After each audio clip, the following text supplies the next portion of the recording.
Let the Tanner McKee hype and the Tanner McKee train continue to roll. That's right. Tanner McKee outplays Marcus Mariota in one of the most boring preseason games you're ever going to see. 18-18 tie. Hey, at least it wasn't a loss. We got lots to break down on this preseason game. A lot of bad, a little bit of good, trending in the AM. Right here on Philadelphia Sports Network. We're live in 30 seconds.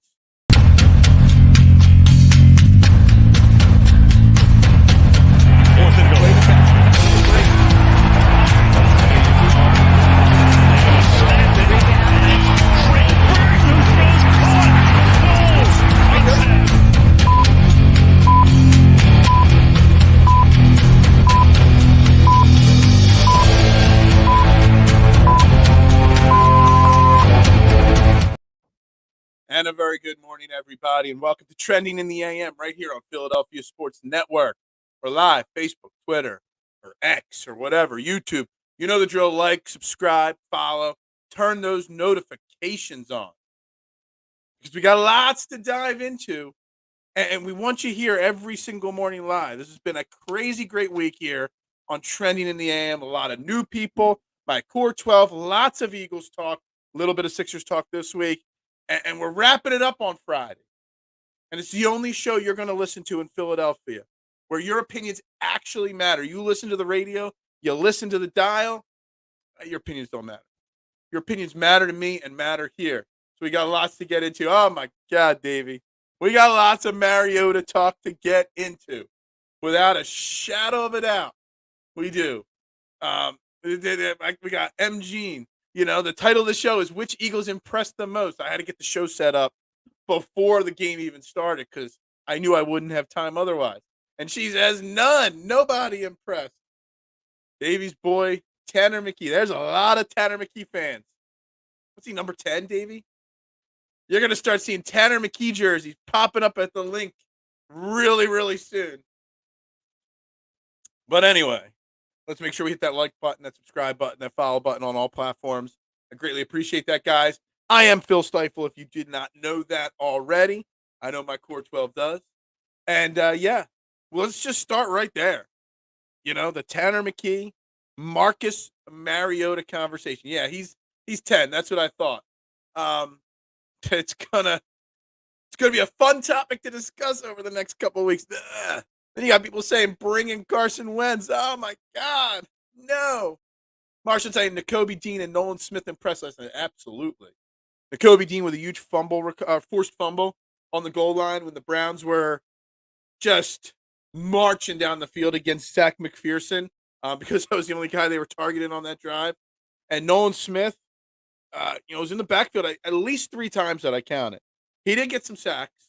He didn't get any sacks, but he created a lot of pressure.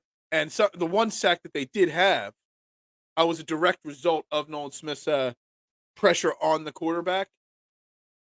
Only downside, Nolan Smith got hurt last night. Tyree Cleveland got hurt last night. And Tyler Cleveland and Ojama got carted off the field. OZ got hurt last night. McPherson. A lot of injuries last night. That's my biggest takeaway is, again, why you don't play any starters in the preseason. That's why preseason games are almost meaningless. Because you just risk there are a couple guys trying to fight for their spots on this team, a couple guys that are already solidified on this team, and they go out and get hurt. You don't want to see the stretcher come out. That's never good. That's always depressing. That's always sad, and it makes you really think about things. But man, the injuries last night were my biggest takeaway.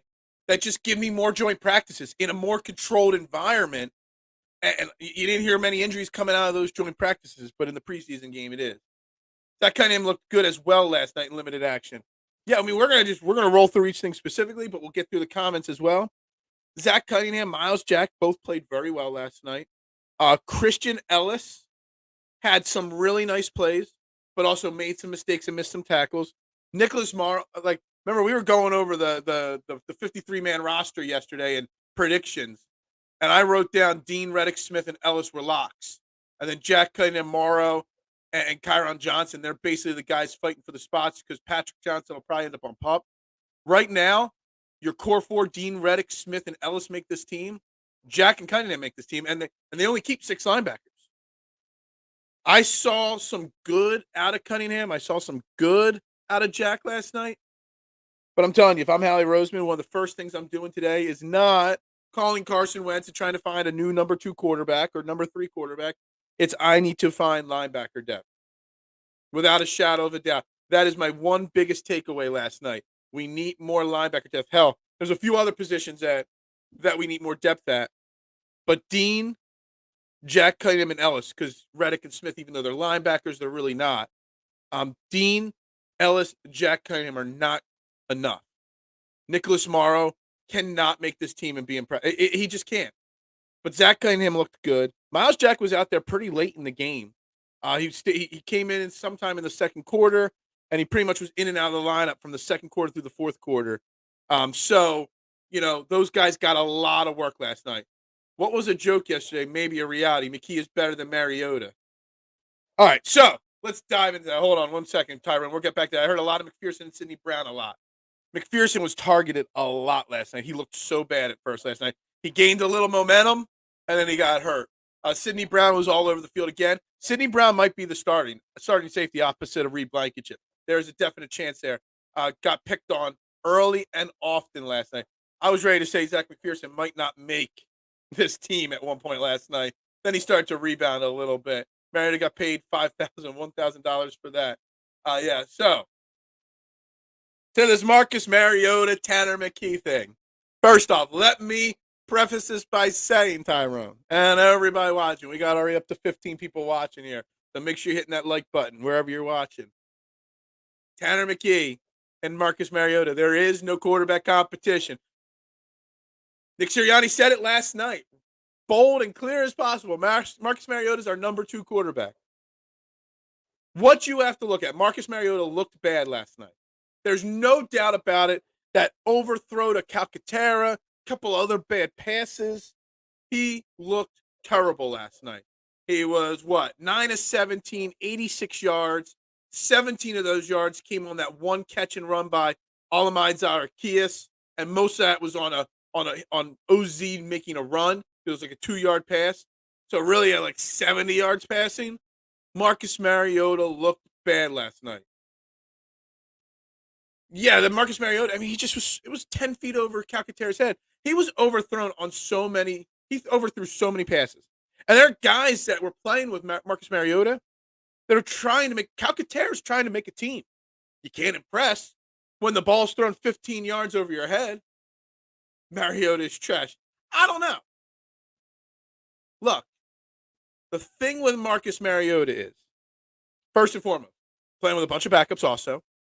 Secondly, I'm going to put some, not all, because Marcus Mariota made some really awful throws. No doubt about it. I am going to put some of the pressure on the second string offensive line on why Marcus Mariota looked bad last night. He was under pressure a lot. Tyler Steen looked terrible at left tackle. Jeff Sills at left guard. Big mistakes constantly. Jack Driscoll did not look good last night. Can't we put a little bit of the blame game on the offensive line? And if Marcus Mariota goes out there because Jalen Hurts would get hurt, he'd be playing behind the number 1 offensive line in football with A.J. Brown and Devontae Smith and Dallas Goedert. It would change some things. Tanner McKee looks fantastic. Tanner McKee will be the number 2 quarterback on this team sooner rather than later. But right now, Marcus Mariota has a near 90 quarterback rating in his career. He started over 70 games in his career. He had a bad preseason game with backups. We're really going to say that we need to go to a 6th-round draft pick rookie that's been picking apart 3rd-string defenses, 4th-string defenses? I don't know. I am not ready to anoint Tanner McKee quarterback 2. It's not saying anything about, Tanner McKee. It's just Marcus Mariota in a regular season game I would have more trust in right now. Now, Tanner McKee swayed me a little bit last night. And next preseason game, he's going to get a lot more time again. He's going to sway me a little bit more. But right now, I'm not going out there and trying to do anything other than continue to get Marcus Mariota comfortable. I know that doesn't change the fact that it's a fact. He is a shockingly bad throwing of football. He is. He does not do it pretty. Has looked bad for 7 years. Do we realize he's got like a near 90 quarterback rating? Sills was horrid last night. And although I won't fully blame Sills for the safety, we'll get into that in a second. And the running backs in a minute. I want to roll through some comments here. What has he seen from that man to be the leading quarterback? Look, I don't see nothing from him. But I'm stubborn as a mule. I am. Tanner McGee, I am just not ready to trust if Jalen Hurts went down. Sills was not good last night. The whole back. I am so surprised that Jeff Stoutland didn't have that second string offensive line looking better. They looked okay against the Ravens the week before. But last night, they looked terrible last night. Sherman looked really good. He did have a big fumble. And we're gonna talk. I know the quarterbacks are a sensitive subject right now. So whether we're talking starting quarterbacks or backup quarterbacks, I know we're going to always be talking quarterbacks. We will talk the running back rotation a bit. I don't know, because he did have a big fumble as well. 8 years in the league and he can't hit a wide open man. I'm not defending. The two major overthrows he had, one resulting in an interception, there was another one. He had a clean pocket in those throws. He just did not step and follow through on that throw, and he sailed both those balls. I mean, two of us on top of each other's shoulders could not catch those balls. Terrible, terrible passes. But you got to put some of the blame on the offensive line for the rest of the game. And again, he has started for 8 years in the NFL. Are you going to take a rookie 6-rounder in Game 6 when Jalen Hurts comes out because he gets banged up against the Jets? And you're going to put Tanner McGee against that defense? Or are you going to put Marcus Mariota, who has been there, done that before, and at least if the defense is getting after him, can be mobile? Yeah, I mean, that's a fair point, John. Yeah, the offensive line played better with Tanner McGee out there. So that there's another avenue of it. And see, I'm easy to go. I talk both ways. I take every opinion into account here. What I said all along on Marcus Mariota, why I wanted Gardner Minshew over Marcus Mariota. And look, Gardner Minshew was not announced the starting quarterback for the Colts. So he could have stayed here and been a backup. I said Gardner Minshew at least inspired his teammates to play. Marcus Mariota has more experience, might be more adept to run the Eagles' RPO type offense, but he doesn't inspire. Maybe McKee has a little of that inspiration in him because the people played better with him. McKee played beside the same line. Okay, all right. So there's some third stringers mixed in there, especially on defense as well. I'm done with it. All right. I get it. Last night, a preseason game was I've never been so frustrated and bored from a preseason game, guys. Basically, what in 8 years has he done to gain that? He hasn't gained any trust from me. I'm just saying that I'd prefer an 8-year veteran in a bad situation, in a tough situation, over a 6th-round rookie that has no experience. That's all. Marcus Mariota halftime stats. I know him. I've read them. I got him up on my screen, but thank you for giving them on this screen. I know it was bad. And look, another great week of practice, another great preseason game next week. Maybe we're talking Tanner McGee is the second guy. But I'm just not ready to do it. You know what'll be interesting? I got another interesting aspect of this for you guys. And this is pro Tanner McGee being the second string quarterback. The atmosphere was outstanding last night. Yeah, it seemed crazy last night for a preseason. Preseason, so many mistakes are expected, but gosh, I hope we clean up. Lots of penalties last night. Lots of penalties. Another Tanner McGee. I got one on you guys here, okay? Ian Book did not play last night. At least I fell asleep with about 3 minutes left in the game. Maybe he did get in the last drive. I don't know. The fact that Tanner McGee got the entire second half after looking good in the third quarter and beginning of the fourth tells me that Nick Sirianni and company want a long look at Tanner McGee. They know Ian Book's gone. Ian Book's lost that job. Done. Without a shadow of a doubt. But Tanner McGee getting all the reps means that they want to, they're thinking what you guys are thinking. And they want him to get as many reps as possible so that if he does win that job, they get a little bit more confidence in him. Maybe. I hear all your counterpoints, Phil, and 100% completion rate. Yeah. I get it. He didn't look good last night. Even using his legs. Yeah, he didn't scramble well yesterday at all. He could not get away from the blitz at all. And my Dean Kane could not catch. Nobody could catch us. There were a lot of drop balls yesterday. Gotta go. EC1. That's cool, man. Have a great day, my man. I appreciate you. Everyone knows how much these preseason games mean. Let's all not panic. Yeah. Let's panic now. Yeah, I got you. Seriously. I mean, what else are we going to do? Yes. Yes. I know. I know. We're all saying yes. Damn it. Zach McPherson on the outside had a rough start. Damn, Zach McPherson got picked apart last night in the first drive or two. Like, I was really ready to tweet Zach McPherson. I put him yesterday in my maybes, but the first in the maybes making the team because he most likely would. But in that first drive, Drew, I was like, dude, this guy Zach McPherson might not make this team. Like, he looked rough last night. But you know, Eli Ricks, Kelly Ringo, it's not like they looked any better. The cornerbacks got picked apart at times last night by some pretty mid quarterback play. We have 3 good running backs, and he can hit open wide receivers with accuracy. McKee just screams NFL quarterback. He even talks great. He does. He's got the leadership. He's got some of those. I'm not comparing him. Don't clip this out. Make sure you get the whole thing. I am not comparing him to Jalen Hurts. But he's got some of that Jalen Hurts intangible. He talks well. He leads well. Seems like players trust him. So that is a positive for him. Mariota is trash can juice.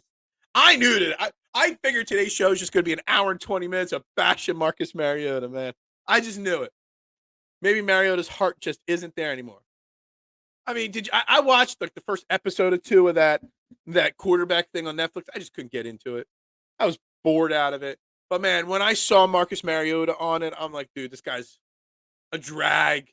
No excitement. He just doesn't seem like maybe he's not. Hold on, I'll get back to you in a second. Maybe it's not that his heart's not in it. He's just not that. He doesn't scream Philly.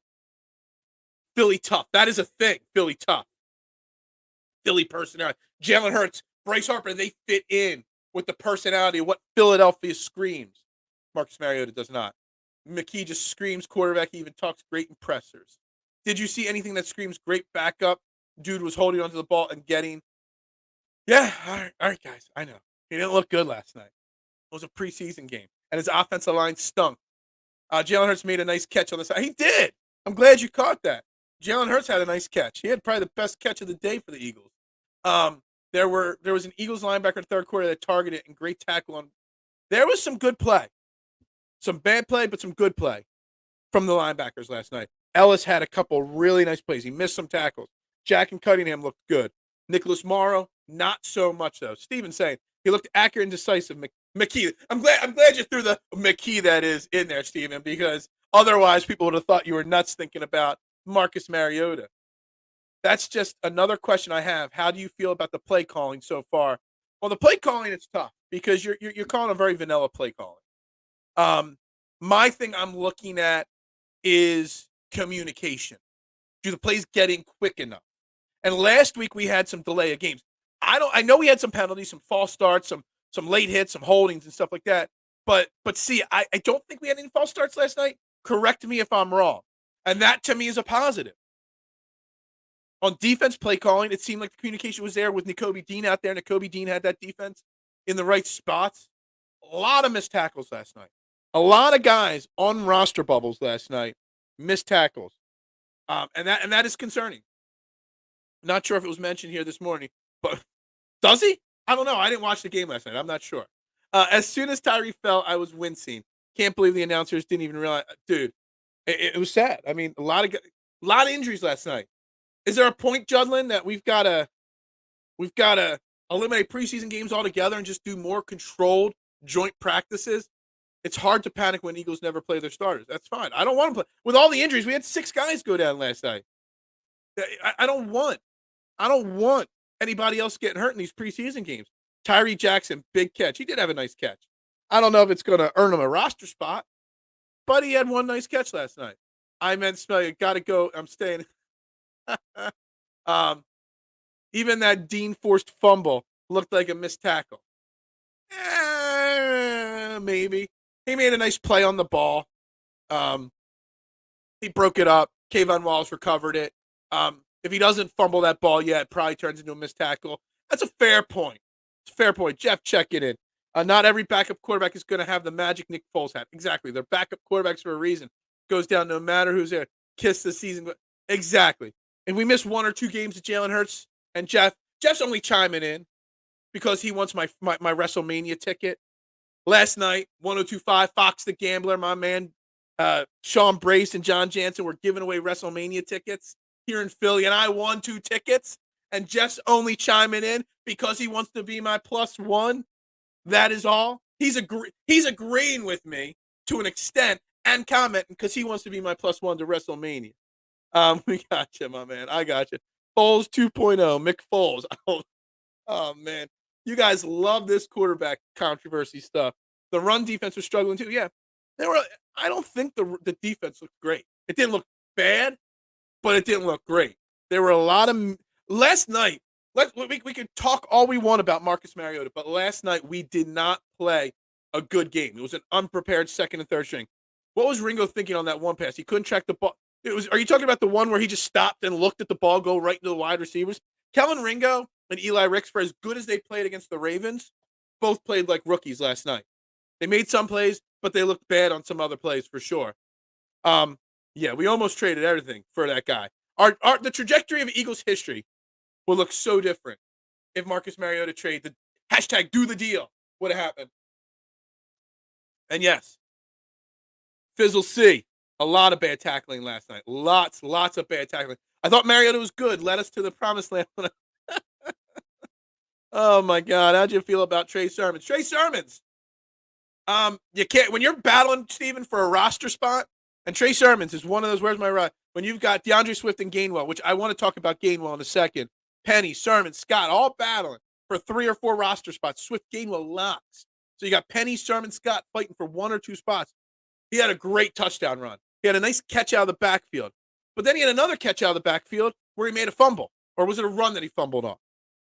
Gains a big chunk of yards, hit from behind, great punch out by the defender of the Browns. But you can't fumble the football. And let me tell you something. When they sit down before making their final 53, and they're like, Swift, Gainwell, just say, Scott, who's going to be our 4th guy, Sermon or Penny? And they're going to be like, well, Sermon had that big fumble. Penny did not. Something you have to worry about. Yeah, the injuries made me very nervous last night. Very, very nervous last night. You're trying to defend the stinky quarterback. He struggled with the threes. Tanner McFoles, I love it. Less to work with. It was, yeah. All right. After the second player left via ambulance, yeah, man. Dude, I don't know how they did. After the second guy had to get carted off the field, why don't they just call it? I know people are fighting for jobs. Just stretch that practice a little bit. Why will Phil never start a discard? I don't know how to start one unless I know your Twitter accounts. I don't know how to do it. Yeah, you want to be my tag team partner. We need a good tag team name if we're going. We need to, go dressed as, the Rockers or something like that. I don't know. We got to have a good time there. Everybody have a great Friday so far. Hey, make sure we're hitting the like button. 12 likes only is not good enough on YouTube. 5 on Facebook. Let's go. Pound that like button. Dude, I am so pumped. When my name was picked, they were doing contests, and I offered to shave my. It was, what would you do for these WrestleMania tickets? I said I would shave my beard live on the air for WrestleMania tickets. And I guess there were too many tough things, so they threw all the names in a hat, pulled one out, pulled my name out, and I heard my name on the air. I thought I was just gonna be calm and cool about it, but I was no. I wasn't calm and cool about it. I was freaking out when I won this. It's been a dream of mine to go to WrestleMania. That's an expensive ticket, man. I don't know. And whoever I take, it's an expensive ticket. So I'm taking bribes on who I'm taking here. Who's going to pony up the most to come with me? Man, Cheddar. Yeah. All right. I want to go to WrestleMania. Well, I got a ticket up for grabs. Right now, you're in the running, Drew, I guess, with Jeff Warner, Nolan Smith, arm. Dude, when I see somebody's arm dangling like that, instantly I think dislocation. It wasn't. It doesn't seem serious. He said he was fine. He was back on the sideline. But, man, when you see an arm just like that, you're like, that's not good. Heard Phil has an extra ticket with my name on. Everybody's going to want my ticket. We're going to see who gets that ticket. Dude, I don't even know what night I'm going to. He hasn't told me what night ticket or where the tickets are or anything. It's just compliments. I guess they scored some free tickets on 102.5 The Gambler. to give away on air. I don't even know where they are. Let me tell you something. I'm pumped, Adam. Pumped. Kelly Green drip, bestseller ever, and I haven't spent a penny on it at all. Can't wait to see Penny behind the number one O-line. His patience will pay dividends. Yeah, I thought Penny played well. Sermon had moments, but the fumble was rough. Boston Scott I only saw on the field like once last night, which is surprising, which means to me that he's probably making this team. The Gainwell. I want to talk about the Kenneth Gainwell fumble. Everyone's going to blame Sills playing left guard for allowing the penetration. But the safety play from Kenneth Gainwell is why Kenneth Gainwell is not an every down lead back. He hesitated. He got the ball and just kind of tried to be shifty. When you're on the goal line like that, on your goal line trying to score or in a safety zone, you got to hit the hole and just push forward. Putting Gainwell in that situation, not Sermon, not Penny, not Scott, was a mistake on the play calling department. But also, Kenny Gainwell's got to be held accountable. You can't stutter step in your end zone. That is not what the play design is, and that's not how you play as a running back. Yeah, Sills gave up some pressure, but if you rewatch that play from the end zone camera, you could see there is room if he just hits to the left of Sills that he could have gotten out of the end zone there. So I want to say that there. I'm a Gainwell fan. I love Gainwell, but I think DeAndre Swift is the running back one, not Gainwell, because he has more experience. He knows what to do in those situations. Shook my hand at fans and said, yeah, can get sharp without full speed play. Yeah, I get it. And in the practices, the guys on roster bubbles are only going to get so much work. So I know you got to do it. But, man, so many injuries last night. TMC, Nolan comments after the game was concerning, saying something like, my arm works sometimes, it doesn't. I didn't hear that. I thought he said he was fine. That's a problem. Can't be without, yesterday afternoon or midday, it broke that Haason Reddick had thumb surgery. Now they're saying he'll be probably ready for the start of the season, but it went from he will be ready for the start of the season to probably ready. That's concerning as well. And if Nolan Smith misses time and Haason Reddick misses time, well, that New England game has changed just a little bit. Chip Kelly should be fired again for how bad that man played. So we're throwing some of the blame on Chip Kelly there. I like that. I just don't know how to start. I'll start it. All right, I'll start a Discord. I'll put it in the comments of the show. I'll do it this weekend, and we'll start it, okay? Can't guarantee I'll be in it commenting all the time, but I'll start a Discord. Say with me, Tanner McFoles. So really, I'm going to do it. I'm really going to WrestleMania, for sure. I got 2 tickets coming my way. No Crap Bro, fire him, and anyone who sort of looks like Chip Kelly. Guys, already on fire today. We're only like 20 minutes into the show, 25 minutes into the show. You guys are on fire. But for new people joining, Trending in the AM, Philadelphia Sports Network, hit that like button. 15 likes now. 6 likes on Facebook. There you go. Sidney Brown's a beast. Guys, I'm telling you now, Terrell Edmonds might make this roster because he could play a little safety and stuff like that. But if the season started today, Reed Blankenship and Sidney Brown are my starting safeties, EC. I know there's a little bit of boomer bust in Sidney Brown, but I like it. Kayvon Wallace, guys, starting, recovered a fumble, made some plays in the first half. Why was he still out there in the fourth quarter at the end of the game? He literally played the entire game on defense. I don't know what his snap percentage is. I don't know if anybody tracks that in preseason games, but his snap percentage must have been the highest on the team. Is that because they're trying to get more work in for him? Was it because of injuries? Or was it because they're still not sure with Kayvon? To me, there was no way that Kayvon Wallace was getting cut. Blankenship, Brown, Edmonds, and Evans, that's not going to be the way you keep it. You're not only going to keep 3 safeties. I was really confused on why Kayvon. I thought he had done enough already that you wouldn't have been risking him in the fourth quarter of that game. Make the guests buy food and drinks for the night. Yeah. Well, I was going to say make the guests come pick me up and drive me home so that I could get smashed and go completely nuts. I think that's part one. Whoever I take to WrestleMania with me better be my DD, no matter where they live, so that I can get fired up. I've been fired up at WWE events before, and it's so much more fun being fired up than not. Can't get sharp without full speed play. Preseason may just be a necessary evil. Yeah, And this is Keith, and that's why I'm so glad that none of the starters played again last night. You don't need to risk Jalen Hurts. You don't need to risk, AJ Brown getting hurt. But, the backups need some reps because, especially the second string, need the reps because they're not going to play until an injury happens. And what if this team, knock on wood, it does, it stays healthy for 6? What if a backup isn't needed till week 7 or 8? They're going to rely on the reps they got here in the preseason games. Can't stand pro wrestling and it's not what it used to be. And I can't say I'm a huge wrestling fan like I used to be. Used to be a massive fan. Attitude Era, Ruthless Aggression Era, even in the Hulkamania era, I was a fan. But it's WrestleMania we're talking about, the showcase of immortals. It's been a dream of mine to go to WrestleMania, and I've never had that opportunity.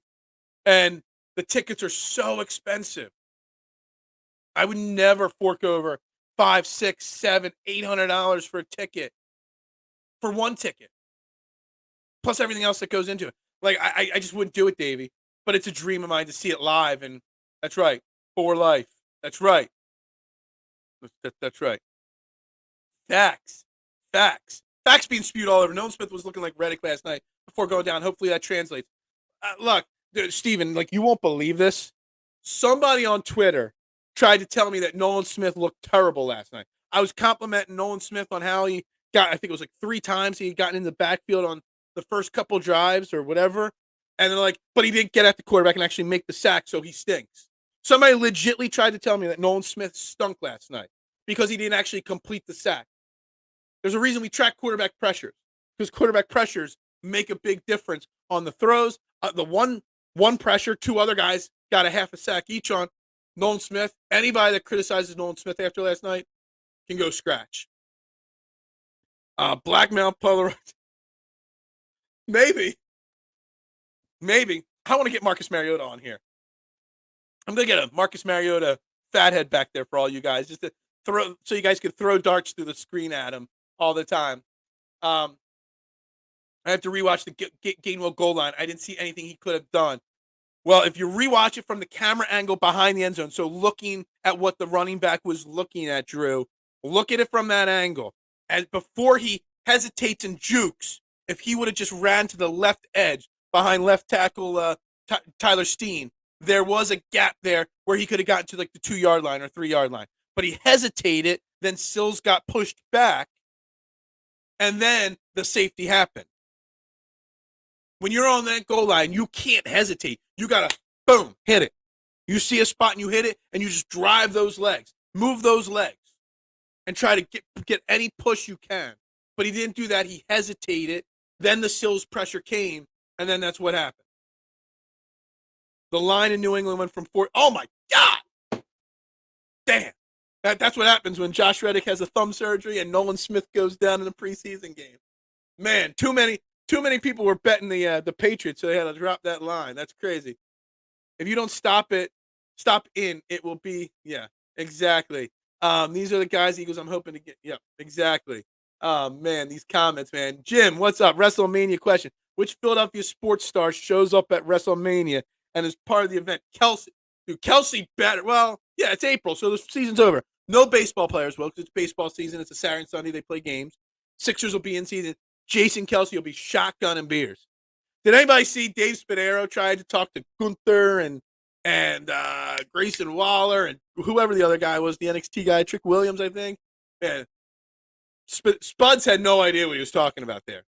But, man, Kelsey would be great. Lane Johnson, I think, could do it, too. I think, and Jordan Mailata. I love Jordan Mailata to, like, go face off in the ring with one of those guys. Yeah, try to push him around. They did that. They used to do like sumo. Wasn't there a sumo match once in WrestleMania? Have Mailata in a sumo match? He's got to earn his keep. It's been 4 years now. He's got to do something. You're talking about? See, I'm behind on comments. I'm assuming you're talking about Kayvon Wallace. Yeah, but he's been earning Kayvon Wallace his reps. At least it seems like it. The reports are he's having a great camp. He played well last week. He's been good in the joint practices. I think it's just because they only got 5 safeties on the roster. They only dressed 4 last night because Blankenship didn't dress. They had to play somebody. Maybe they're shopping Kayvon Wallace. It's a good point. Maybe they are. But then that would mean that Justin Evans is making this team. Unless they bring, because think about it, there's only 5 safeties really on the roster. Blankenship, Wallace, Brown, Edmonds, and Evans. Maybe. Sidney Brown has to earn trust before he starts. He's earning it. He is. Just the flash there is looking really good. You guys are all hyped up over Tanner McKee. I'm hyped up over Sidney Brown. Different, though. We're talking about starters versus backups, too. Chiefs played rookies last year on offense and defense. Can't redshirt guys when the alternative is Mariota bad. That's fine. Do the right thing. Guess neat to DD. Absolutely. 100%. WrestleMania or Eagles Super Bowl tickets? Which would, you know, I was going to say Super Bowl instantly, but isn't the Super Bowl more fun, like amongst your friends? Like, wouldn't you rather be like at home in front of your TV with beers and pizza and watching the Super Bowl there than in the stadium with mostly corporate people that don't care? I mean, how many fans actually go to the Super Bowl? Not many, but it is the Super Bowl we're talking about. I don't know. That's a tough one. It's got to be Eagles because that means we made it back to the Super Bowl. And that's more important than wrestling, honestly. But WrestleMania is on that bucket list. That, playing in the World Series of Poker, going to Augusta, Georgia to watch the Masters, taking a tee shot at the 17th Island Green at a TPC Sawgrass. Like, it's one of those bucket list of things that I probably never would do on my own because of the money involved. The entire point of wrestling to me is the attitude. Yeah. Yeah. I hope you have a great time, dude. I'm gonna have a blast. I don't care who goes with me. Yeah, block whoever said that Nolan Smith was bad last night. Drew, what's up? Does Mariota get cut? He is getting cut. I did see one of the reporters saying maybe they try to trade him, and maybe that's the case. Maybe a team has a quarterback injury or needs another quarterback. Maybe they find a way to trade him. I don't know. I liked how bad each team wanted to. Yeah, nobody wanted that win last night. Jim, I will take James Harden getting a stone cold stunner, though. I like it. I like it. That's fine by me. No John Cena, no wrestling, at least L.A. night. Yeah, that's right. And John Cena, you wouldn't be able to see him even if he was there. He was probably there on Raw this week. You just didn't say him. Who's a linebacker you would pick up or make a move for? Jay, let's see. Obviously, everyone wants to talk about Patrick Queen. It's just going to cost you. He's the best name available right now. What's the name? The dude from Arizona, even though he signed an extension, he still might be available. They're the big names. And I think you might need to make a – last year we made the big swing at safety for Chauncey Gardner-Johnson, see? I think the big swing's got to be for a linebacker right now. Or a backup quarterback, honestly. One time, go to a Super Bowl with friends much – exactly. Like, it's just been more fun that way. I live in Minnesota, and being a block away from the game with them playing was beyond words. Super Bowl is my pick easy. All right, I get you. Look at this. We're finally caught up on the comments. Way off topic, but the NFL is getting full price for the – dude, I know. Tyrone. You got a friend that had season tickets, and they were forced to buy the preseason tickets. And they paid – if you have season tickets, you have to pay for your free season tickets. And they're the same price as the regular season. And most people just give their preseason tickets away. So I've been to 2 or 3 preseason games. I didn't pay for them. They were just given to me. I remember one preseason game I went to, tickets given to me by a season ticket holder. I still spent over $200, Tyrone. Parking was still $50.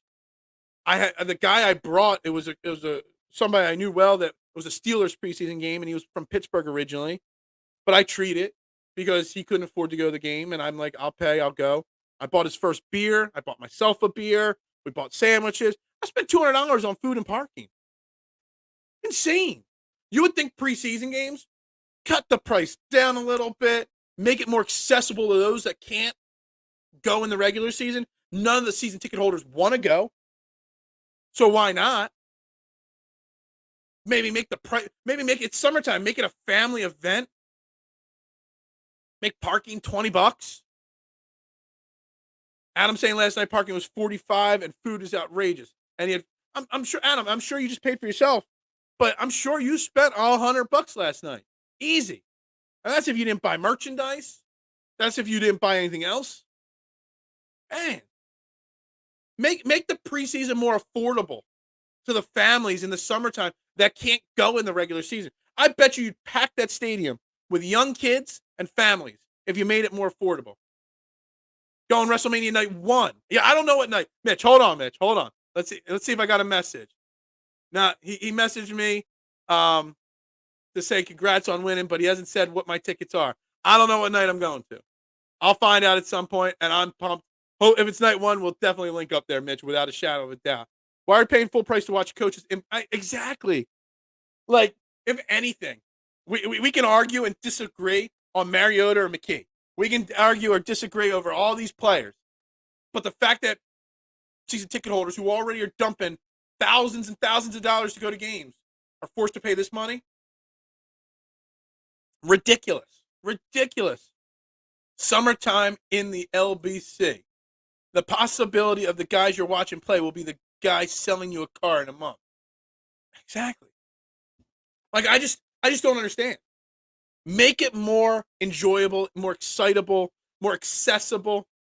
We got off topic here, but I mean, I think it's a fantastic question and point you brought up, Tyrone. Because I would never, ever, ever pay to go to a preseason game. Free tickets, sure, but even that, I think it was last year, someone offered me a free ticket to go with them to a preseason game, and I said, no, I'm not dropping that kind of money. My man John went last night, 2 beers and 2 crab fries, 55. Are you freaking kidding me? Like, seriously. Like, haven't they already made enough, the Eagles, on Kelly Green jerseys? Like, seriously, guys. Like, it really, really annoys me how much they charge for these preseason games. Just, hell, make it. Look, they do the open practice, Eagles, Mad Chatter. So we have a big open practice for the fans at the link once a year. I forget what tickets are, $5 or $10. They put 50,000 fans, all money, all ticket sales go toward the Eagles charities. Do something like that for a preseason game. Make it $10 or $20. All money raised, go towards charity. Dude, you have 70,000 people at the link. Make parking $20. Why not? Make it more affordable. Dude, if anything, we're going to make this show all about making preseason games more affordable. I can't afford a regular season game. I definitely, and I'm not going to go to a preseason game because of the price. Sell plasma for a jersey. You have to sell something. I don't know where everybody gets their money. Everybody's going to preseason games, dropping $200, buying $500 worth of new jerseys. Man, here I am, hoping to win free WrestleMania tickets. I'm like, should I sell them? Because, I could use that money to pay bills. It's like, I don't get it. They're going to drop the preseason down to 2 and increase. Probably, Observer. Probably. Thing with that is, though, they might need to add another bye week if they do that. I've been all for 2 bye weeks, or 1 universal bye week in the middle of the season. I love the idea. We talked about on the show a few weeks ago, Observer. I don't know if the people watching now, you got 19 people watching, Training the AM. Like this show. 8 on YouTube or Facebook, 16 on YouTube. Make sure you hit that like button. Helps the algorithm massively. But I brought this up, and a lot of people liked it. A universal bye week, especially if they go to 2. Make a universal bye week so everybody has the same week off. I would love it. I would love that idea. Affordable parking for breast cancer. We all know about. Yeah, sure. Do anything. Anything. You need money to pay Mariota. Who does? Oh, man. Keep going on Mariota here. How many joint practices are scheduled for the Colts? I am honestly not sure.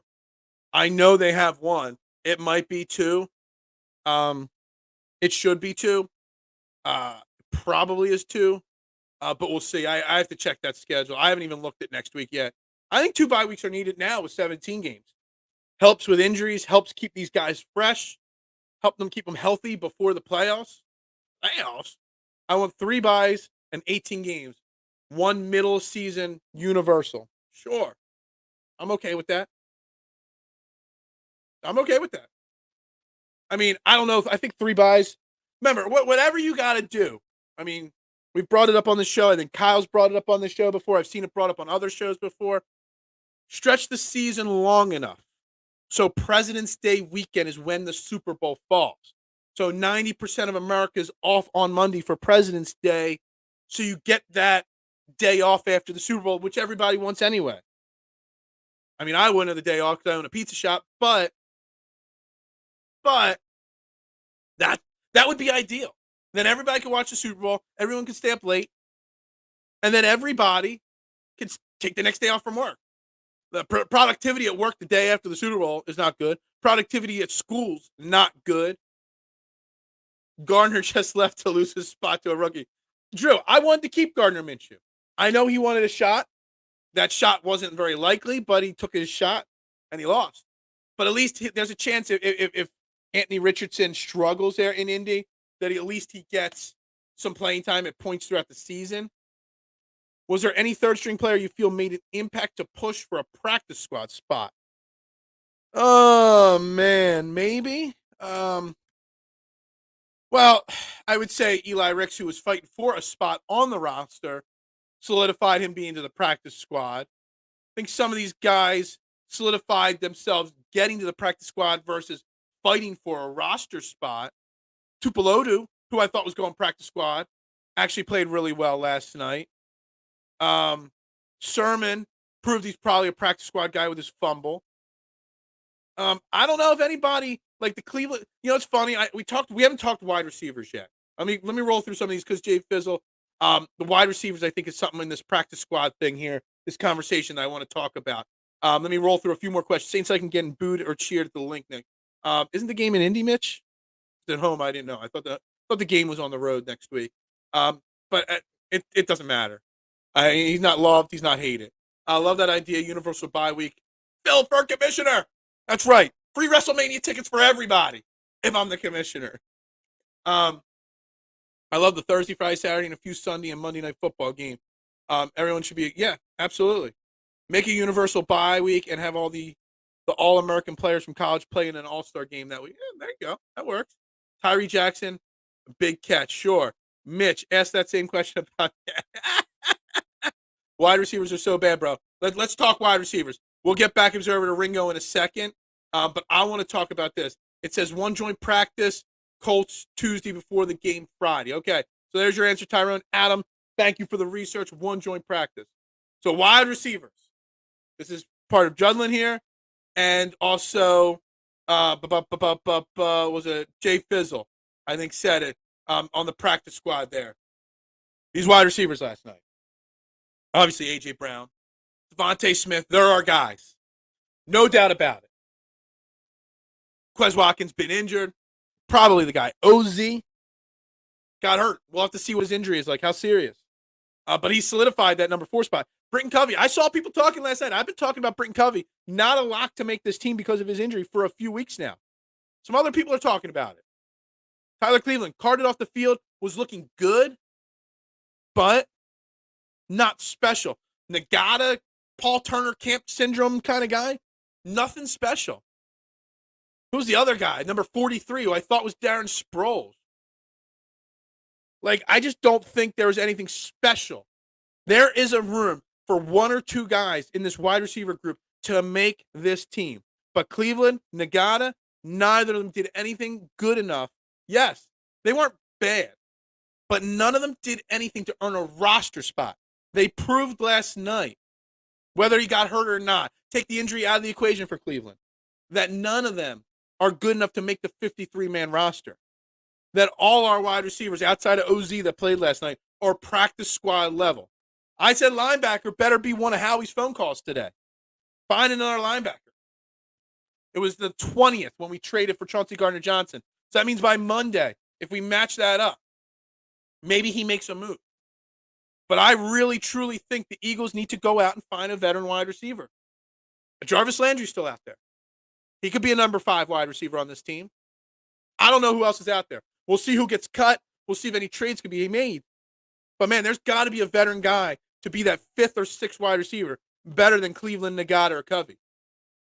Covey just because he's injured and we haven't seen him. Bad case of drops out there last night. I mean, the quarterback play from Marcus Mariota didn't help. Not at all. I need $40 a year for parking and revenue. Yeah, exactly. Why haven't we called Jarvis? Exactly. Even just to push these vets in camp. He should have been here all along in camp. Pushing these kids. Another guy I want to say 87. Every time he got near the ball, it wasn't good in the 4th quarter. I don't even know who number 87 is. That probably says something. Let's look. Not Johnny King. Could he have been Deion Kane or Jaden Hasselwood? I don't even know. Like, he's just not good. AG seems like a nice guy based on the 5 minutes talking, yeah. Greg Ward, at this point, I would put on my roster over the practice squad just because Covey's not healthy and Cleveland and Agata haven't done anything extra. They haven't stood out. Maybe in a practice, in a controlled setting, but in games they haven't. I'm putting Greg Ward on this roster at this moment today. That changes tomorrow, maybe. That changes in a week, maybe. They're also catching balls from superstar Tanner McKee. Wonder why he agreed to do such a long. There are 2 or 3 interviews every game during the preseason on the sideline. It's always fun. Show a little personality. Our quarterback play was pretty bad last night, though. I thought Tanner McKee played awesome, though. I thought Tanner McKee is the next coming of Nick Foles. Tight end upgrade wouldn't be bad. I've said that before. I've said Calcaterra. I've said Arnold. I've said Tyree Jackson. Even Jack Stahl aren't superstars. Aren't great. Hasselwood's 87. Yeah, I mean, all practice squad guys. We need a wide receiver desperately on this team, I think. Marriott was really bad. The crowd wanted to drive him to the airport. Dude, the crowd in this comment section wants to drive him to the airport. Greg Ward has never been bad. Deserves a right. He was on the practice squad most of last year, wasn't he? But Greg Ward, I've crushed it. I've made so many Greg Ward jokes over the years. Let me tell you something. Mr. Reliable, man. Mr. Reliable. Always catches the ball. Doesn't get great separations. Not overly fast. But, man, catches the ball. He's not a great punt returner. Let's talk about punt returning. I saw Greg Ward punt return last night. Zach McPherson punt return last night. They pull up the box score. There was like 3 or 4 guys that did punt returns last night. And OZ caught a punt return. Oh, so I thought Greg Ward did. Maybe he didn't. Justin Evans did 2 last night. None of them did that great on punt returning last night. There's a way. Greg Ward doesn't get a lot of separation on punt returns, but he catches everyone, punted to him. Right now, it's crazy to think, but Greg Ward has a shot at making this roster right now. The only thing that gives me hope with wide receiver 3 is that we have 3 decent. Great point. Gainwell and Swift definitely can catch the ball in the backfield. Penny's not bad at it. Boston Scott's not bad at it. You got a good running back room, and you're going to see 2 running back sets with Swift and Gainwell, and then Swift swing out to the slot. And you're going to see a lot of slot DeAndre Swift this year. If what we're reading and seeing and hearing is true, that is what we're going to see. Greg Ward's the poor man's Jason Avant. Everyone says that. Jason Avant was a little different to me. I mean, he was Mr. Reliable. But wasn't Jason Avant a little bit bigger, stronger of a wide receiver? Or was that Hank Basket I'm thinking about? I don't know. Another mediocre wide receiver. But Greg Ward's reliable. We're trying to win a Super Bowl here, guys. Not give, practice squad guys a shot on the roster. We need guys that can play special teams, that can do, and when called upon, be ready to go. Can we all agree? Look, Drew, there are a lot of people saying last night, yo, make the call, Howie, to Carson to be our backup. I was like, nah, I don't get that one. Why would you do that? Solid camp at Judlin. Greg Ward's had a very good camp. And good preseason games. I take Wentz as a backup to McKee for $3 million. No! We don't want Carson Wentz back in Philly. What number would he wear? Last night I was thinking that 11 he can't wear because A.J. Brown's got him. I'm like, maybe he'll go to number 2, which was what Jalen Hurts wore when he was the backup to Carson. I'm like, oh, no, that's Darius Slay. So what number would he wear? We need a linebacker, wide receiver. Love Greg Ward, and definitely a tight end. Yeah, I would rank linebacker 1, wide receiver 2. I might say offensive line depth maybe as 3. Because like I said last night, Sills, Driscoll. I mean, Jack Driscoll, I've joked about it before, and you guys think I'm crazy. But Jack Driscoll just don't look good this year. A guy that has started as many games in the NFL as he has been in the league for 4 years now. Jack Driscoll should be better. He goes to Stoutland University. He should be better. I wonder if there's room to make a trade for Jack Driscoll. Maybe a team wants a Jeff Stoutland recruit on their team, kind of like Andre Dillard, after not doing much, got a big deal from the Titans. Maybe. But I would say linebacker 1, wide receiver 2, and then kind of a tie between tight end and offensive line. So I think we could survive with our 3rd-string tight end. I love it to be improved, but I think we could survive. But offensive line depth, man, it still worries me, man. What in the hell was special team coach done to keep? Dude, Jay Fizzle. I've been saying this since he was extended. He didn't just keep his job, Fizzle. He got an extension. An extension. And before he got that extension, when people were poaching Gannon and Steichen, people were saying that Michael Clay is going to be in the running to be poached soon. Like, people are calling him around league circles a future NFL head coach. What? No, I don't get it. Special teams scare the hell out of me, and I'm the eternal optimist. Yeah, man, I don't know how they can. Real quick, let's pause. Got 25 people watching, 17 likes on YouTube, 8 on Facebook. Let's go. Pump those likes up. We got 25 minutes left in the show today. So keep the fire coming. We're like pushing already 200 comments, and we still got 25 minutes. This is another one of those insane shows today. Great job. But special teams, Tyrone. That's why almost like, well, Ellis is a lock to make the team because at least he's solid on special teams. But the combination of Rick, Scott, Joby, Williams, Evans, Edmonds, Ellis, Morrow, Greg Ward, all these guys that play special teams, they're spot on the team. Like, they got to fight. They got to show something on special teams. But even last night, special teams didn't look good. Somebody else said it yesterday, bro, but the more I think about it, the more I like it. Which one? Yeah, I mean, the special teams fizzle comment or the, yeah. Yeah. All right. Can't say Carson is done when Baker is still playing. Or Sam Darnold. Is Nathan Peterman on it or whatever his name is on the team right now? Come on, seriously. Number 2 sums up his career. Absolutely. And Dean and Jack will be your starting linebackers. Are we sure about that? Like, Jack played a lot last night. But I saw a lot more Cunningham early in the game and Jack late in the game. Does that say that Cunningham is a step ahead of Jack right now? Or that Jack just needed more work? Yeah. I mean, he looked okay, Miles Jack, last night. There's a reason why he was still playing in the fourth quarter, Miles Jack, John. Like, I don't think it's a lock that he makes the team. I don't think he's getting cut, but I don't think it's a lock. I saw a jersey last night. It was Wentz jersey, but they had Brown name over his name with tape.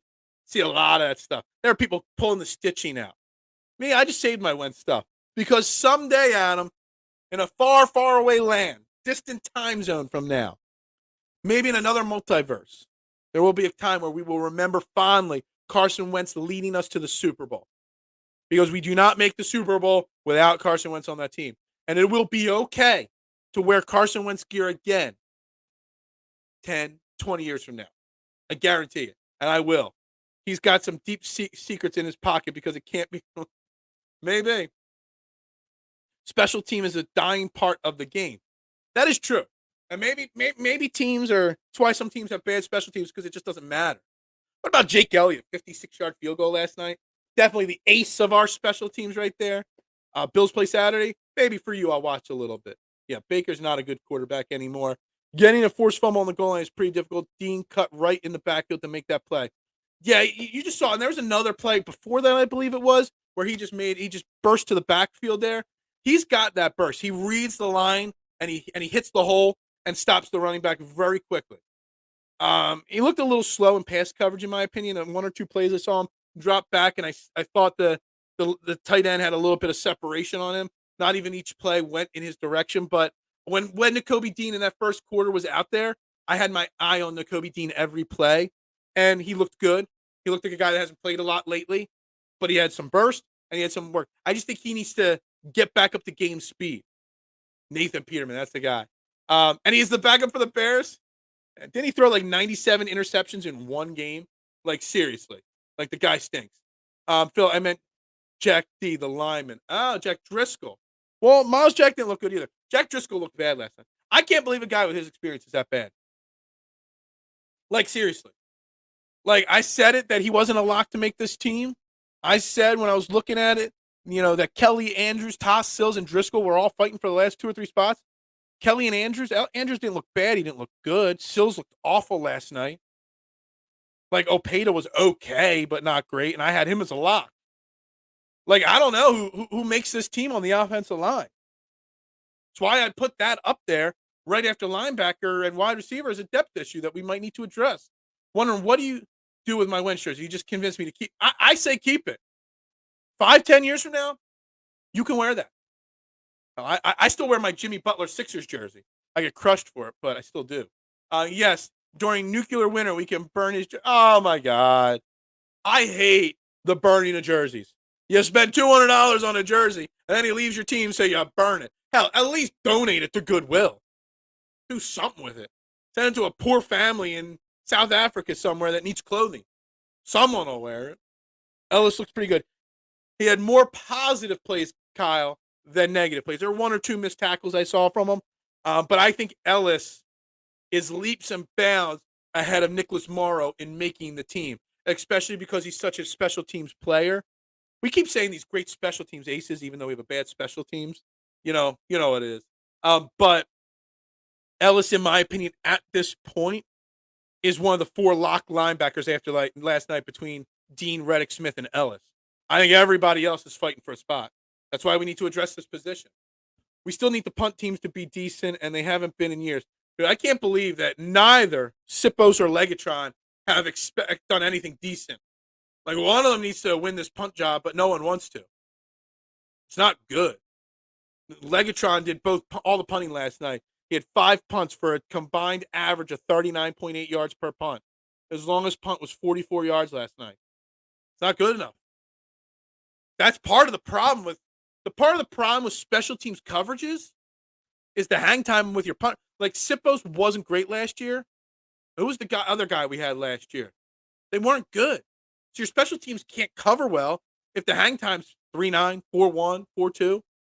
You got a better hang time and more distance, and neither punter is that.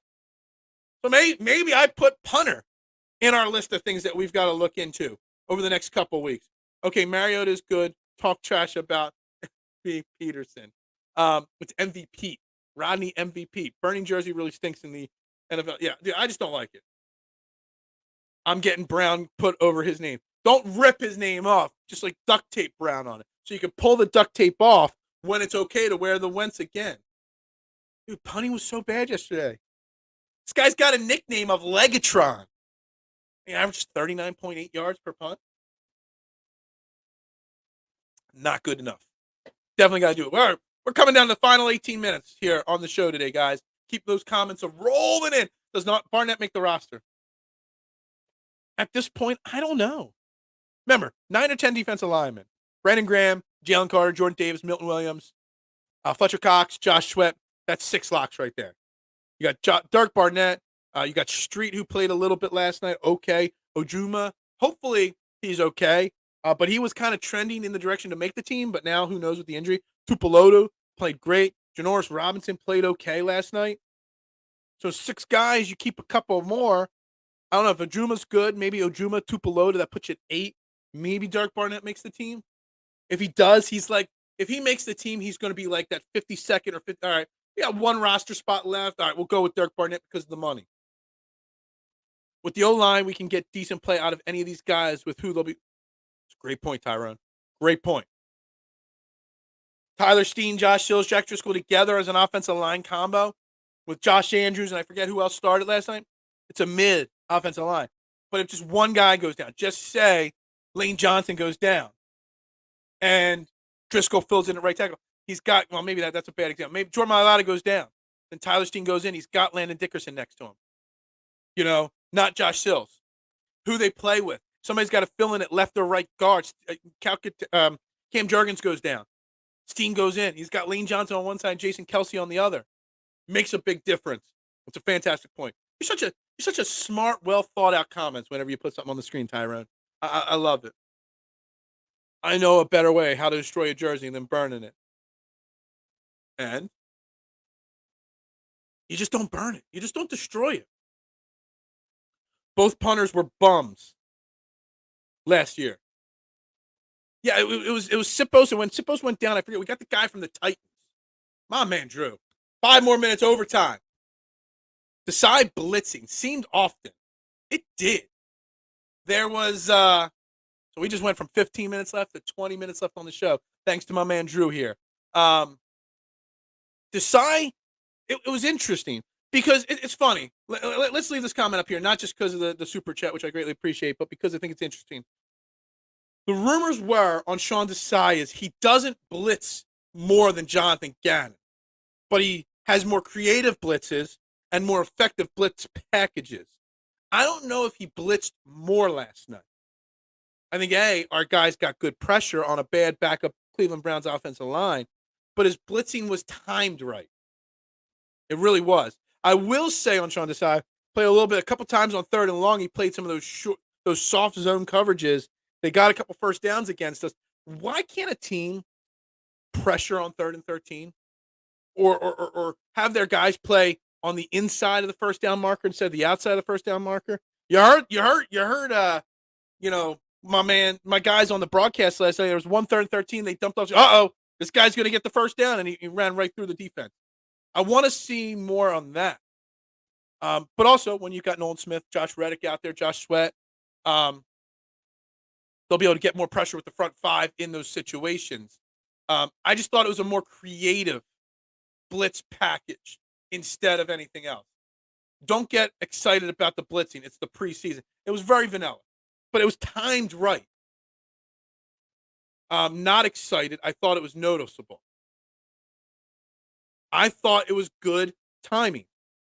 Sean Desai. Look, let's be. I think I had Sean Desai notes written down here a couple days ago that we never got into. Let me see if I can find him. Sean Desai is not. He's a Vic Fangio protege. Those guys don't blitz a lot. I really thought I wrote down Sean Desai's stats here. I must not have. I don't know. I was looking at him. But honestly, he wasn't very good with the Bears in 2021. Now, they had a terrible team, and Quinn had, 20 sacks that year or whatever it was, 18 sacks. But they weren't a good team. And it wasn't just him on defense, it was the whole team. Seattle last year, they were a really good defense.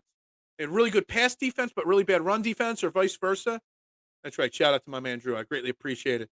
Does Mrs. Phil like the Eagles? She tolerates my sports watching, we'll say. I love it. Hopefully he uses it. But also, the one that, this Fizzle has got the correct answer here. Sean Desai is known for making adjustments. If you read anything about Sean Desai, it's all the adjustments. That is what he is known for. He's going to disguise coverages and blitzes better. He's going to have a game plan. He knows. I got to keep playing. He knows how to make adjustments. I remember reading an article by one of the top beat reporters, which I just got to say, I want to shout out some of these beat reporters that cover the Eagles. Obviously, the guys from Philadelphia Sports Network, Brian Cameron, Mike Greger, Nick Faria, they do a great job. But the guys that are there, and with the ones that have full press coverage, Chris Franklin, Martin Frank, who's going to be on the show next week for a little bit, Ed Kratz. These guys are out there covering this stuff. And one of those guys wrote an article on Sean Desai way back when we signed him and said that a lot of the times he was the number one person in Seattle on, even though he wasn't the defensive coordinator, he was the one that said, these are the adjustments we need to make. Then the defensive coordinator would enact them. Supposedly he's excellent at reading a first half and making the changes quickly and not worrying about, I have to, some coordinators and coaches, this was my game plan. I'm sticking to it whether it works or not. He has no fear in saying that wasn't working. Let's change it up. On second thought, Sidney Brown as a blitz he's like a bolt of lightning. I don't want to mention his name because you guys don't like him. I'm not saying I like him. Yeah, I was going to, but you guys don't like it. You guys crush me. I think I get crushed more for my ESP mentions than my Marcus Mariota is still quarterback too. I really do think that is the case. So if we're struggling in the first half, we can have confidence that Sean Desai will make changes. I think so, Adam. Everything I've read, I didn't watch a lot of Seattle games last year, but everything I read, that is something he is very good at. In fact, we would have won the Super Bowl. Look, Tyrone, we would have won the Super Bowl last year if what Sean Desai is doing in practice, James Bradbury covering linebackers or covering tight ends as a linebacker, Tyrell Edmonds covering tight ends as a linebacker. If we would have done that, maybe Travis Kelce doesn't go off for 3,000 yards against us. Maybe we win that Super Bowl. So adjustments are a key. It's a thing with coach. Look, I make adjustments every day. I want to talk Phillies every day. You guys don't want to. I adjust my game plan on the show to what you guys want. The coaches in all the sports, you got two types of coaches. You got stubborn coaches that say their way or the highway, or you got ones that are willing to be flexible and go with the flow. Ones that are flexible and go with the flow are much more successful long term than the ones that aren't. Sidney Brown's a heat-seeking missile. That's the only problem. He misses tackles because he's a heat-seeking missile. Now, I say he could possibly start right now. And if we weren't a Super Bowl contending team, maybe he does start right now. Maybe he doesn't. But let me tell you something. If he can learn to control, know when to throttle down, know when to take his foot off the gas pedal, when to read and then react, instead of just, boom, shooting out of that cannon, Sidney Brown has the potential to be a great safety. Sidney Brown has the potential to be everything we wanted Kayvon Wallace to be. Sidney Brown has the potential maybe to be. I mean, Reed Blankenship is so entrenched on this team that he didn't even dress. He got to sit with the Kelseys and the AJ Browns and the Jalen Hurts. That's how set Reed Blankenship is. He didn't even have to dress last night. But there's a chance come 2 years from now that Sidney Brown is 10 times the safety that Reed Blankenship is. If Bradbury had white gloves on, yeah, maybe. That's for sure. Sean Desai was playing too much zone defense in the first drive. Yeah, I mean, they just picked apart Zach McPherson, man. Zach McPherson, man, he just got eaten alive by a second string tight end or quarterback and a second or third string wide receiver. Got to be better. And hopefully he's okay and healthy. I saw rumors that maybe it was an Achilles, which is not good. He walked off, but he couldn't put pressure on his foot there, man. I would hate to see it, but that would open up room for Joby, Williams, Rick, Scott, all these guys to make the team. Sidney Brown is going to be a great player. Yeah, we just need to give him time. I agree, John. That's why I want to give Tanner McKee time. Tanner McKee has the potential to be a great backup quarterback on this team. But why force him in the first 2, 3, 4 weeks of the season if, God forbid, something happened to Jalen Hurts? You put a 6th-round rookie out there over a guy who started almost 80 games in his career. I mean, I know Marcus Mariota didn't look good last night. But are you ready to force? We've seen rookie quarterbacks flail and fail nonstop in the NFL. Now, they don't have the talent like the Eagles do, but do you really want to risk that? Eagles signed Mariota for $5 million. Exactly. I thought it was actually more than that, Ty Adam. For some reason, I thought it was like 6 or 7. But yeah, I think, and don't quote me, I thought I remember reading at one point, I don't know after the whole entire offseason happened, but when we signed Mariota, he was the highest paid backup quarterback in the NFL. I want to say, I don't know if that's, I remember reading it, I didn't fact check that, but it's a possibility. It's crazy. Crazy.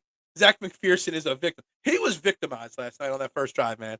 Every play. It didn't matter what wide receiver was lining up over there. They were victimizing him nonstop, throwing at him nonstop. Man, it looked bad. Like, I won't lie, Marshawn. There was a point I was ready to say, Pearson might not make this team. He kind of rebounded before he got hurt, made a few decent plays. But honestly, obviously, Slay, Bradbury, Maddox. Honestly, like Ringo's a lock, but not as the 4th cornerback. Is cornerback a position of need right now? Ringo and Ricks did not play well last night. Greedy Williams, was even on the field. I know he was, but he didn't do anything. Joby and Scott did nothing. Like, you've got 4 cornerbacks that are making the team. Ringo just because of his pedigree. You got 5 other guys. You're going to keep 6 or 7 guys total. Do the Eagles need to? We talked about linebacker, maybe quarterback, wide receiver, maybe tight end, maybe punter. Do we need to address cornerback? Or because some of these guys can play hybrid roles, are we just good to go? And yes, when our front 4 or 5 get the pressure that the starters will get, it'll make your cornerbacks look better.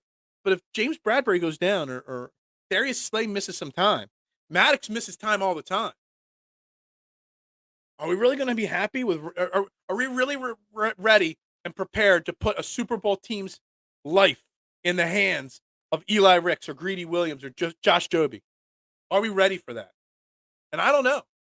And Zach McPherson just didn't do it for me last night. Cam Newton, Nah. Cam Newton spent. Dude, when he first signed 2 or 3 years ago, what was it with the Patriots, I think it was, and he was going to be the starting quarterback to start the year. I went out like, oh, man, this is going to be great. I went out and I'm like, Cam Newton, long shot. I think he was like 60 or 70 to 1 to win the MVP. I'm like, long shot bet. If anybody can fix Cam Newton, it's Bill Belichick. And I'm like, boy, was I wrong on that. One of my bad takes for sure. But I think he spent Cam Newton. I don't think he's got anything left in the tank. Ringo needs to be moved to safety. He needs to go forward, not backwards. He has stiff hips. Has great analysis right there. Stuff that regular season wise, I would have notes on that. But preseason wise, I was drinking beers. I was doing some other things and wasn't 100% focused. But he did not play well last night. Not at all. It's hard to judge the players after such a hard week of practice. That's a fair point. And a short week. They all looked like they were exhausted. I think that's a fair point, mister. You won't get a lot of people. Like, a lot of people will say, oh, you're wrong. You know, professionals, they got to be ready, whatever. But I think you made a fair point there. I really do. I think it is. Greedy Williams, 2 total tackles and 1 solo. Yeah, I know Greedy Williams was on the field. I saw the name on the jersey on the field. But I can't remember one thing that Greedy Williams did last night. Not one. I do not remember Greedy Williams at all making a play last night. New England wasn't a good team, though. The same issues Tom had. That's fair. And I've kind of thought that Cam Newton still had something left in the tank that he would elevate that team and maybe play a little bit like MVP. So I don't know. I bought into the Cam Newton hype. I dropped $5 on him, 60 or 70 to 1 as MVP. Boy, was that a mistake. That was a donkeyed off $5 to DraftKings. Belichick's fixing quarterback is a bad take. All right. Hey, I'm not always right. I'm just a guy that talks a lot. That's what I say on my Fairway to Heaven podcast. I'm just a guy that talks a lot. I don't know what I'm talking about. I just talk a lot. Cam Newton is Middle Earth now. He very well might be. So that they're Middle Earth, Lord of the Rings. I don't know if you're any Lord of the Rings fans. I'm not a fantasy fan, but I love the Lord of the Rings original 3. I heard they're going to do a 4th one maybe, or another trilogy following up where Lord of the Rings Return of the King ended. That, what's his name, Viggo Mortensen might come back as Aragorn. Man, more Middle Earth stories. Oh, I'm kind of excited. As long as they're not done like the Hobbit ones. Phil, Mariota signed for $5 million. Remember when Chip Kelly went? I remember. Oh, I remember. I think it was a lot of first-round picks they wanted to trade him. Could you imagine what the trajectory of the history of this team would be if Marcus Mariota would happen? The Lord of the Rings is amazing. The Hobbit series, I couldn't get through. Couldn't. But I thought, I didn't even know when I first went, it's a side story. I went, the girlfriend I was dating at the time, we went, I think it was like her brother or something like that, or something, I forget who. We went to see it. I had no idea what I was going to see. And I'm sitting there 2 hours into the first movie.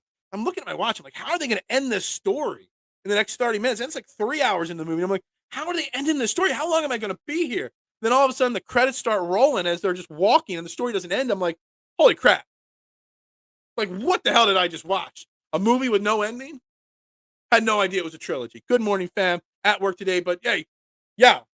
Bless you. Have a great day and have a great weekend, my man. I appreciate the support always, my man. Greatly appreciate it. Sermon looked good last night besides that fumble on the screen. But problem is, Observer, Trey Sermon did look good outside of that fumble. And before the fumble, he had a couple good 5-yard, just hard runs. And I think Trey Sermon on that goal line run that ended up being a safety doesn't end up being a safety because he hits that hole harder. Problem is, that one fumble is what the coaches are going to remember. That's what Howie Roseman's going to remember. When you're coming down to it, and you got Swift Gainwell, and you're looking at Penny, Sherman, and Scott. Scott only had one touch last night. To me, that just tells me they just wanted to get him hit and then get him out of there. Tells me Scott's the third guy. So it means the 4 spots between Penny and Sermon. Penny had a good game, and Sermon had a good game. Sermon had a fumble. Penny did not. It's unfortunate. It was nice of him to recover and not let the fumble, get in his head. He had some nice plays after the fumble. But the coaches are going to remember the negative, not the positive. It's unfortunate, but that's the way it goes. And we don't have to wrap the show up now because thanks to my man Drew with the 5 minutes of overtime, I greatly appreciate it. Everybody else greatly appreciates it. Penny had a good run last night. He did. Is Penny doing enough for? So, and this, John, this is I've said this before. If they keep 3 running backs, Penny is not that third guy. But if they keep 4, Penny is that guy. Because you can't have Penny and Swift injury-prone guys and just Gainwell. So I think it's going to be Swift, Gainwell, Penny, and Scott after last night. Before last night, I would have had Sermon in there instead of Penny. But Swift, Gainwell, Penny, and Scott are, in my opinion, because of the fumble. And it's a shame that you got to think like that. You just can't put the ball in the ground when you're fighting on a roster spot. You can't drop passes. You can't fumble the ball. You can't give up a big sack as an offensive lineman. You can't miss tackles as a linebacker. That, depending on your position, there's certain things you just cannot do in preseason games. And Trey Sermon did it. Rashad Penny did not. So right now, as of August 18th, Penny is the guy. Penny is still very cuttable. Sermon signed a 2-year contract. He's going to have another joint practice and another preseason game next weekend to prove that he should be that last guy. We'll see. GT, love the show. We'll definitely be here. Hey, appreciate it, Fizzle. Appreciate your time today. We're in overtime right now. I know how everybody can stay, but thank you. Thank you for the comments. I'm here every day, 8:15, every morning during the week. You saw Jalen talk to him, and that's what a leader does. Marcus Mariota wasn't talking to him. Jalen was. He was telling him he could use him as a look. Jalen goes over there and says, "Yo, bro, it's okay. We can rebound from this. You can rebound from this. You can be better. Jalen Hurts is just, man, if he wasn't a quarterback, he'd be if he wasn't an all-pro, which, by the way, well, hold on, let me finish my thought here. If he wasn't a quarterback, he'd be a great coach, great leader, great guy at conferences doing seminars to sell you, on being a better person. But did anybody see Colin Cowherd's top 10 pass catching list yesterday? Obviously did not have Jalen Hurts and any of his wide receivers as the top 10 pass duos in the NFL. He had Derek Carr and the New Orleans Saints as a better duo. He had Derek Carr as the number 5 wide receiver quarterback combo in the NFL. What the hell is Colin Cowherd thinking? I know it's insulting to Eagles. He's clickbaiting Eagles fans, but he's clickbaiting half of the NFL by putting Derek Carr as number 5. What the hell? Ridiculous. Jalen looked like another one of the coaches on the Jalen Hurts. I mean, I can never say enough. And this is why I love Jalen Hurts coming out of college. This is why I loved him in Alabama. He handled the Tua benching situation so well. Jalen Hurts just gets it. It comes from isn't his dad like a coach? I'm pretty sure Jalen's dad was a football coach in high school or whatever. You come from a coaching family, you get it.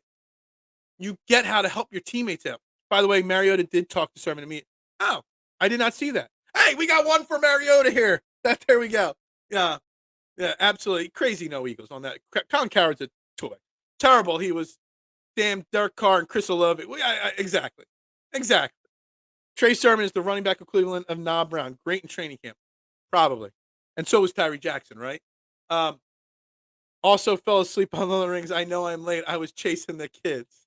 Look, I didn't fall asleep. I was in Puerto Rico when Return of the King came out, and I saw it in the Elvish talk. The subtitles were in Spanish, even though they were speaking in English. I didn't like that kind of movie, but those 3 movies just spoke to me. They were so well done. Peter Jackson, amazing for those 3 movies. Tyler Steen can't handle bull rushes. He's catching the pass rusher instead of punching. Yeah, I think it's a fair comment. But, again, that whole offensive line stunk last night. The 5 they had out there just stunk last night. So he stunk. It's a combination that Sills next to him stunk. If Tyler Steen had to go in and fill in for Cam Jurgens at some point, he'd have Lane Johnson and Jason Kelsey on each side of him. So there's a difference there. So, and I think somebody said that earlier. So who they're playing with matters. The continuity matters. When Kelsey and Johnson, Mailata, and Dickerson are out there, the continuity's on point. Coach Hurts, that's right. I remember reading that before. Mister, I think they coach it that way. Lane does too. Maybe. All right, trending the AM here. We're at 9:35 here. We got 5 minutes of overtime, man. We got to start the wrap up here. Got to get myself to work. Got to make those pizzas. Got to make that dough. Got to find out who I'm taking to WrestleMania. Man, what an exciting weekend, man. I'm still flying high. I've been flying high this week because you guys have been fantastic. This show this week, like, I don't know how today will end up. Yesterday's show viewership was a little bit back to normal, but Monday, Tuesday was crazy high. Wednesday was really high. The likes, the interaction, the super chat, everything this week. It's been a great week. Busy week at the pizza shop. My vacation is less than 4 weeks away, and I win WrestleMania tickets last night. I don't know what better can happen. Like, I don't. Like, it's been a great week so far. So I want to thank each and every one of you, especially my Core 12. You know who you are. I'm going to start a Discord, I guess. I'm going to put it in the links here. You know, on the show on Monday. I'll start it and I'll set it up on Monday if you want. Everybody wants a super chat or a Discord or something like that, we'll do it. Damn, Tyrone, life is good, man. Things are good right now. I mean, that normally means bad things are coming on the horizon. So you never know. Adam, thank you very much for tuning in after being at the game last night. You have to be exhausted from last night, but you're up and you're watching. I love it. What is a Discord? It's a Discord's an app for group chats. I don't know. I'm in a Discord because I have to for an advertising thing. I get paid to advertise on Twitter. It's just another app that you can start group chats with people that don't have Twitter or Facebook or something like that. Just another form of group chat. That's all. I'll start a Discord and that's what Mad Chatter wants. If nobody joins it other than Mad Chatter, I'll probably just delete it. But I will start a group chat. We'll call it the Core 12, but anybody will be welcome from this show. But let's wrap this baby up. Trending in the AM. Right here on Philadelphia Sports Network. We'll be back Monday. Overreaction Monday. Who knows? Maybe we'll sneak some Sixers or Phillies talk in. Probably not. We'll see what happens with the Eagles this weekend. We'll see what happens with the injuries. Updates on that. I have a friend that works for ESPN. I'm going to call him about you. Oh my God, that would take me to the next level. Dude, those ESPN shows don't got nothing on me. Or get me some of those. I've tried hitting up some of those guys on ESPN to come on this show. So I can call them out. No, just kidding. But man, I appreciate that, John. I appreciate you every day tuning in, my man. Greatly appreciate all the support on this show. Like I said, this week, I mean, I would be surprised if we don't hit like 1,200 YouTube views this week, which would probably be the most for a week on this show since we've been on Philadelphia Sports Network. That doesn't count Facebook, which Facebook's probably about 500 or 600 this week, which is huge. Twitter's probably over 1,500 views this week. Insane, guys. Insane this week, the viewership. I greatly appreciate it. I couldn't do it without you.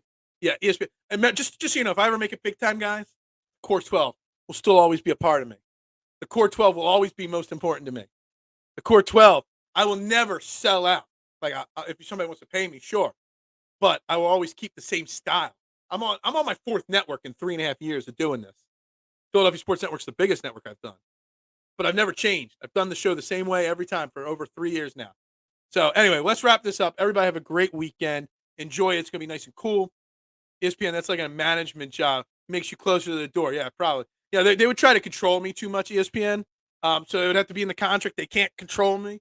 But yeah, even if just ESPN retweeted out one of my posts of the show, that would be huge.